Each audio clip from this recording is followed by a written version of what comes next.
My name is Diego. I am a storyteller, and I want to share a moment that shattered my world. 2 days ago, my wife, Sandra, approached me with an expression I had never seen before. She said she needed space. My heart sank, but I wanted to respect her wishes, believing it was merely a phase. I tried to be understanding, even as doubt gnawed at the edges of my mind. Days passed like shadows, each moment filled with an unsettling tension. I couldn't shake the feeling that something was wrong. That's when I decided to meet my boss, John, for dinner to clear my thoughts. But as I entered the restaurant, my world tilted once again. There, at a table, sat Sandra, laughing and holding hands with none other than Charles, my colleague. The atmosphere felt suffocating, a cruel twist of fate. My heart raced, and the shock coursed through me like ice. I had suspected something. An unspoken distance had haunted our relationship. Seeing them together snuffed out any flicker of hope I had clung to. In that moment, I realized that the space she needed was not for herself, but for a new beginning with someone else. My heart broke, yet somehow a strange clarity emerged. My name is Diego, and I am here to share a moment that shattered my world. 2 days ago, my wife, Sandra, approached me with an expression I had never seen before. Her eyes were distant, and her lips trembled slightly as she uttered the words that would change everything. "I need space." My heart sank at her declaration, but I wanted to respect her wishes. I believed it was merely a phase, a fleeting moment of uncertainty in our otherwise solid relationship. I tried to be understanding, even as doubt gnawed at the edges of my mind. The days passed slowly, each moment filled with an unsettling tension. I couldn't shake the feeling that something was wrong. Sandra had been distant for weeks, her laughter less frequent and her smiles more scarce. I wanted to dismiss my worries, but they clung to me like shadows. My brother, Mark, noticed my unease and tried to reassure me. "Maybe she just needs some time to think," he suggested, but I could see the concern etched on his face. As I went through the motions of daily life, I found myself consumed by thoughts of Sandra. I tried to focus on work, but every time I glanced at my phone, I hoped for a message from her, an indication that everything was fine.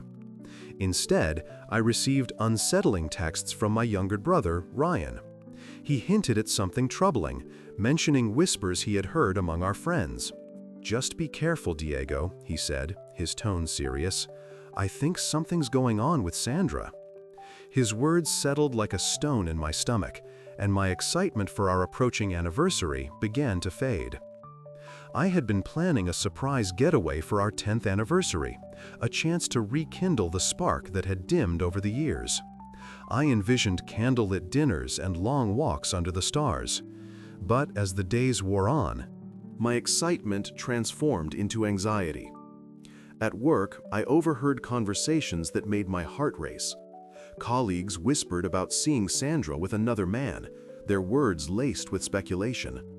The rumors twisted in my mind like a knife, and I felt a deep sense of betrayal creeping in. After gathering my thoughts, I decided it was time to confront Sandra. I needed to know the truth. That evening, I found a keychain in her purse, a small, intricate piece that I had never seen before. It was a simple design, but it felt foreign in our home, a sign of something hidden. When I confronted her, my voice trembled with a mix of anger and desperation. "Sandra, what is this? You need to tell me the truth about what's going on." Her expression shifted, and for a moment I saw vulnerability in her eyes. But then she took a deep breath and admitted to having an affair. The words hung in the air, heavy and suffocating. "I've felt lonely for a long time, Diego," she confessed, tears welling up in her eyes. "I wanted something different, something exciting." The devastation washed over me like a tidal wave, and I felt my heart shatter into a million pieces. The anniversary celebration I had envisioned turned into a painful confrontation filled with heartbreak and anger. In the aftermath of that night, I found myself lost in a whirlwind of emotions. I reached out to friends and family, seeking guidance and support. Mark listened patiently as I poured out my heart, while Ryan offered words of encouragement. "You're stronger than you think, Diego. You'll get through this," he said. But I couldn't see a way forward. The thought of rebuilding trust seemed like an insurmountable task. Days turned into weeks, and as the dust settled, Sandra and I began to explore the possibility of rebuilding our relationship. We attended therapy sessions, trying to navigate the complexities of our emotions. Open communication became our lifeline, and slowly, we began to reconnect over shared moments. There were still painful reminders of the past, but we expressed a commitment to face the challenges together. As the months passed, I discovered a strange sense of hope emerging from the ashes of our betrayal. We learned to appreciate the small things, a shared laugh, a gentle touch, the warmth of each other's presence. It was a long and arduous journey, but we were willing to forge a new path forward despite the tumultuous past that had once threatened to tear us apart. And then came that fateful evening. I decided to meet John, my boss, for dinner to clear my thoughts. I needed a distraction, a break from the emotional turmoil that had consumed my life. As I entered the restaurant, I felt a wave of relief wash over me. The familiar ambiance of laughter and clinking glasses enveloped me, but that comfort was short-lived. There, at a table in the corner, sat Sandra, laughing and holding hands with none other than Charles, my colleague. My breath caught in my throat, and the atmosphere felt suffocating. My heart raced, and shock coursed through me like ice.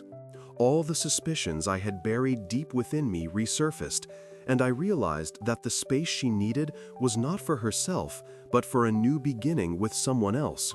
My heart broke anew, yet somehow a strange clarity emerged. I understood now that the journey to rebuild had been a facade, and the truth was far more painful than I could have ever imagined. The days passed slowly, each moment filled with an unsettling tension. I couldn't shake the feeling that something was wrong. Sandra had been distant for weeks, her laughter less frequent and her smiles more scarce. I wanted to dismiss my worries, but they clung to me like shadows. My brother, Mark, noticed my unease and tried to reassure me. "Maybe she just needs some time to think," he suggested, but I could see the concern etched on his face. He tried to be supportive, but even he seemed uncertain about what was unfolding. In that moment, I felt a mix of anger, betrayal, and sadness wash over me. I stood frozen, unable to process the sight before me. The laughter that had once filled my home now echoed mockingly in my ears. I turned away from the scene, my mind racing with thoughts of what had been and what could never be again. I had fought so hard to salvage our relationship, only to realize it had been a futile effort.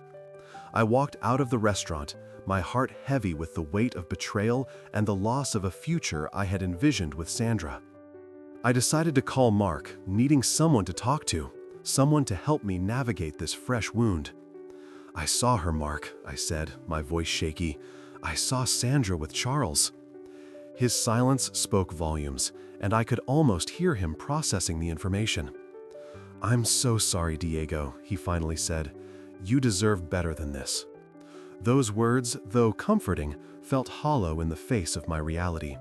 I knew I had to confront Sandra, but I also knew that this time it would be different. I wouldn't be looking for answers, I would be demanding closure. I stood outside the restaurant, my heart pounding in my chest as the reality of what I had just witnessed sank in. Sandra, my wife, the woman I had fought to understand and forgive, was sitting at a table with Charles, my colleague. They were laughing, their hands intertwined, as if they were sharing a world that excluded me entirely. The image burned in my mind, and I felt the weight of betrayal wrap around me like a heavy shroud. Taking a deep breath, I dialed Mark's number, desperate for a voice of reason. When he answered, I could barely contain the tremor in my voice. "Mark, I saw her, I managed to choke out. I saw Sandra with Charles. There was a pause on the other end, a silence that stretched painfully long before he spoke. "What do you mean, Diego? Are you sure?" "Yes, I'm sure. They were holding hands and laughing like everything was fine." My voice cracked, and I could feel tears threatening to spill. "She told me she needed space, and now I realize she needed it for him. How could she do this to me?" "I'm so sorry, Diego," Mark said softly. "You deserve better than this. You've been through so much already." His words felt both comforting and hollow. I had poured my heart into trying to rebuild our relationship, only to discover it was built on a fragile foundation that had crumbled away. "I thought we were working on things, Mark. I thought we were getting better." "I know, but sometimes people make choices that are hard to understand. You need to think about what you want moving forward." I hung up, my mind racing. What did I want? I had fought so hard for our marriage, believing that love could conquer all. But this felt like a betrayal so deep that I wasn't sure I could ever recover. I realized that I needed to confront Sandra, but this time, I wouldn't be seeking answers. I would be demanding closure. As I drove home, the familiar streets felt foreign, the world around me muted. I replayed the scene in my mind, the laughter echoing in my ears. I parked in front of our house. The place that once felt like a sanctuary now seemed like a prison. I stepped inside, the silence amplifying my turmoil. Sandra was in the living room, her back turned to me. She looked up as I entered, and the smile on her face faded when she saw my expression. "Diego, you're back early. How was dinner with John?" "Don't play games with me, Sandra," I said, my voice steady but filled with a quiet rage. "I saw you with Charles. I saw you holding hands." Her face turned pale, and she stammered, I can explain." "Explain what? That you needed space to start a new life with someone else?" My words were sharp, slicing through the air between us. "You told me you felt lonely, but you never mentioned that loneliness would lead you to him." "I didn't plan for this to happen," she said, her voice trembling.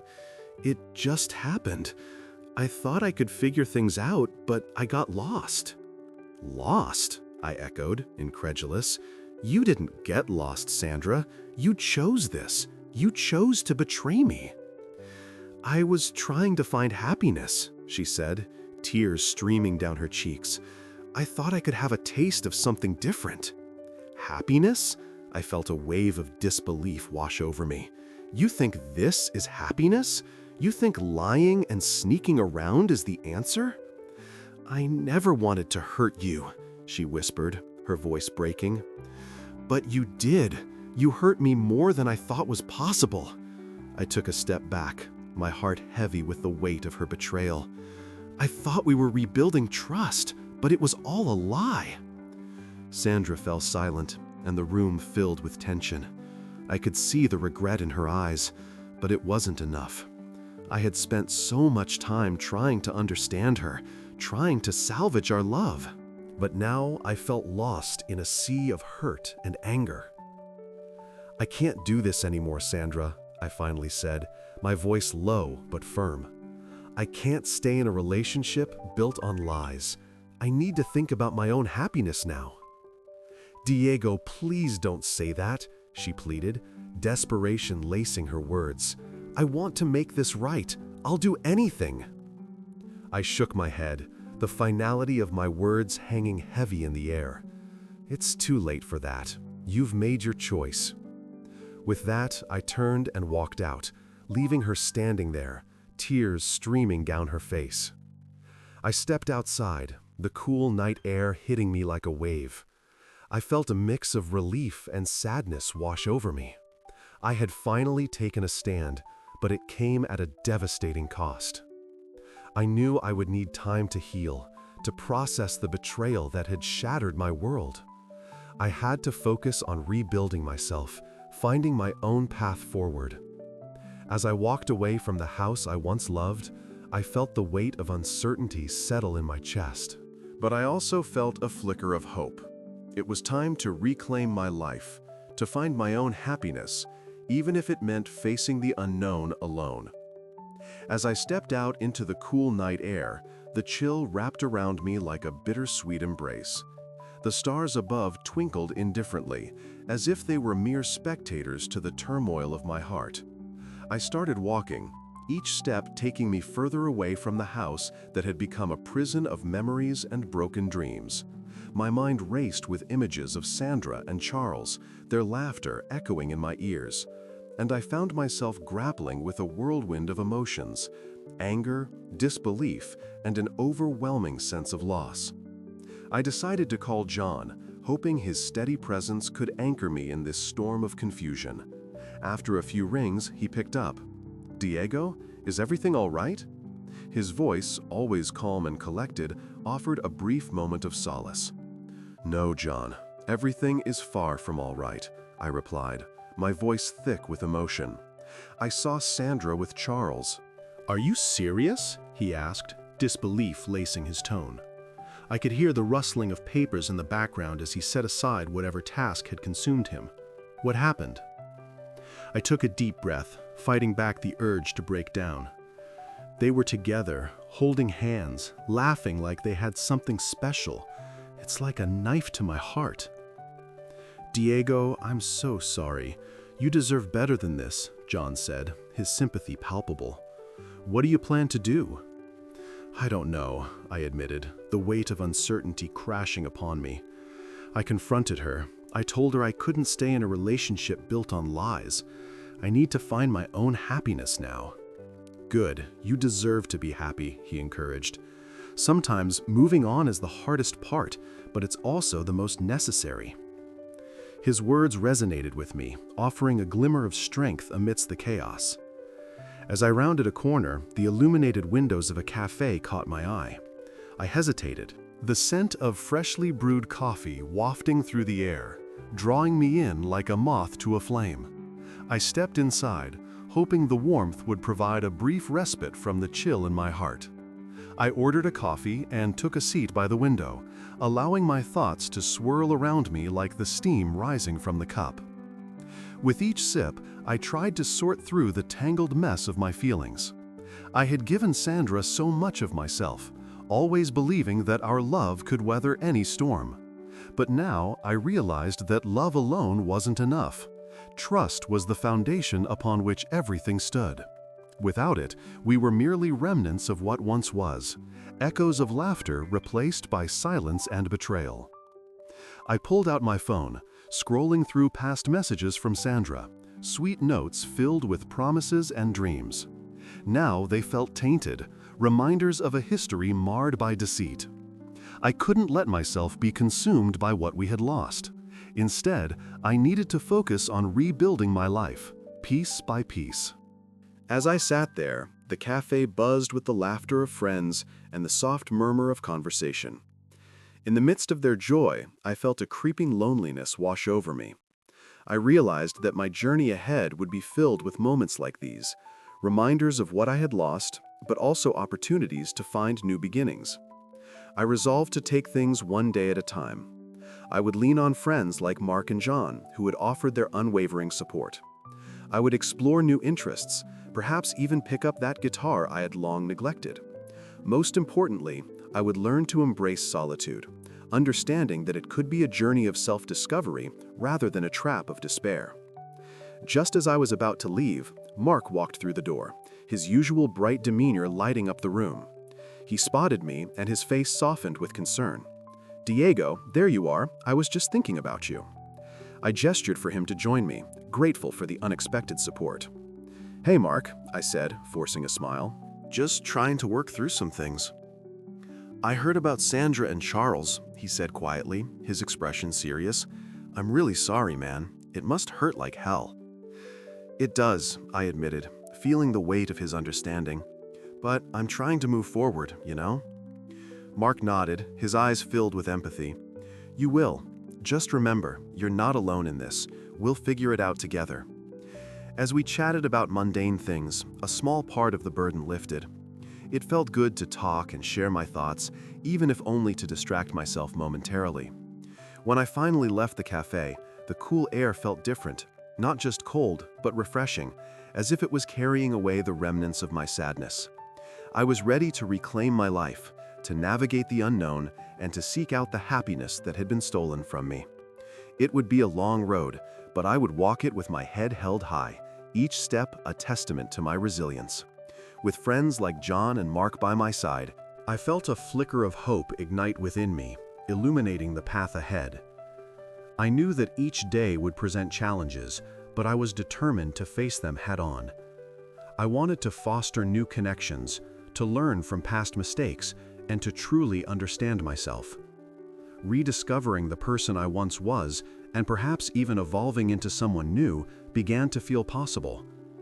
The journey of healing had started, and with every heartbeat, I felt the courage to embrace whatever awaited me on this new path. Weeks passed since that fateful night when I confronted Sandra. The initial shock of betrayal had morphed into a dull ache, a reminder of what was lost. I found myself at a friend's house, sitting with Mark and Charles, both of whom had been supportive throughout this tumultuous time. We gathered around a table, the remnants of pizza scattered before us, but the conversation had shifted from lighthearted banter to deeper reflections on life and love. "You know, Diego," Mark said, leaning back in his chair, "sometimes people think they need to find happiness outside of their relationships. They forget that it has to come from within first." I nodded, contemplating his words. "I guess that's what I've been trying to figure out. I thought Sandra and I could work through everything, but now I see that I have to focus on myself." Charles chimed in. "It's a hard lesson to learn, but it's also an opportunity. You can redefine what happiness means for you without the weight of that betrayal." As they spoke, I felt a sense of camaraderie, a bond forged through shared experiences and understanding. It was comforting to know I wasn't alone in navigating these feelings. We talked late into the night, the laughter occasionally breaking through the heaviness that still lingered in my heart. Months rolled by, and I found solace in new routines. I threw myself into work, finding a renewed sense of purpose in my career. I even picked up the guitar, the strings feeling foreign at first, but gradually becoming an outlet for my emotions. Music became my companion, each note a step towards healing. One evening, as I practiced in my living room, I heard a knock at the door. It was John, holding a six-pack of beer and a grin that seemed to brighten the dim corridor. "Thought you could use some company," he said, stepping inside. "Always," I replied, grateful for his presence. We settled on the couch, the sound of laughter and music filling the room. "You've been through a lot, Diego," John said, his tone sincere, "but I see you making strides. You're not the same person you were months ago." "Thanks, John. It's been a journey," I admitted, reflecting on the transformation I had undergone. "I've learned to appreciate the small things, to find joy in solitude." He smiled, raising his beer in a toast. "To new beginnings, my friend." As we clinked our bottles together, I felt a sense of hope blooming within me. The pain of betrayal had not disappeared, but it had shifted, becoming a part of my story rather than the entirety of it. Then, one evening, I received an unexpected message from Sandra. It was brief, an apology wrapped in uncertainty. "Diego, I've been thinking about us. Can we talk?" The message sent a ripple of emotions through me. Part of me wanted to scream in anger, while another part felt a strange pull of nostalgia. I hadn't seen her since that night, and the thought of facing her again filled me with apprehension. After much deliberation, I agreed to meet.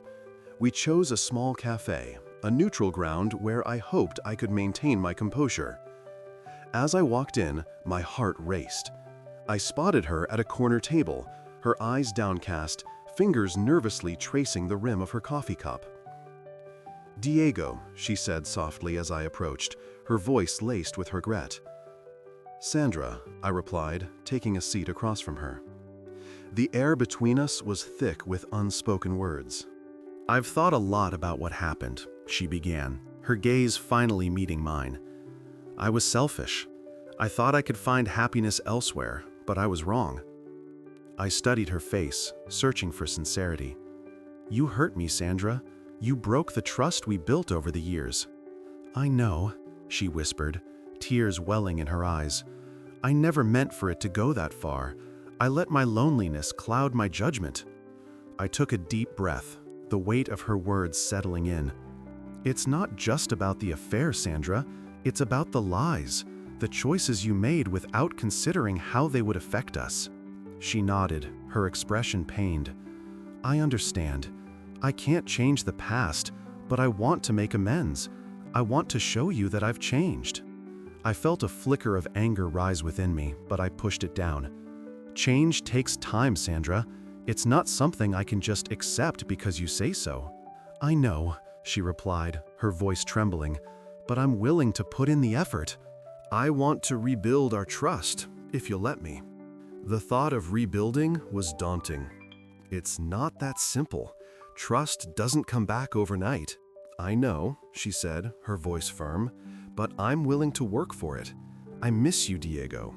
I miss us. As I listened, I felt the walls I had built around my heart begin to waver. I had spent so long focusing on my healing that I hadn't considered the possibility of forgiveness. Let's take it slow, I finally said, my heart racing. We can start with friendship and see where it leads. Her relief was palpable, and for the first time in a long while, I felt a glimmer of hope. Perhaps there was a path forward, one that didn't erase the past, but acknowledged it, allowing us to grow from our mistakes. As we left the cafe, I felt lighter, as if a burden had been lifted. I still had a long road ahead, but the possibility of rebuilding a connection with Sandra ignited a spark within me. In the weeks that followed, we took small steps towards rebuilding what was lost. We met for coffee, shared stories, and slowly began to open up about our feelings. It wasn't easy, and there were moments of doubt, but each conversation brought us closer to understanding. Mark and John remained my pillars of support, reminding me that healing was a process, not a destination. I learned to embrace the uncertainty, knowing that whatever happened, I was no longer the same person who had walked away from our home months ago. I was stronger, wiser, and ready to face whatever came next. As I looked towards the future, I felt a renewed sense of purpose. Whether it led to reconciliation or new beginnings, I was determined to embrace the journey ahead, knowing that I had the strength to navigate the unknown with resilience and hope.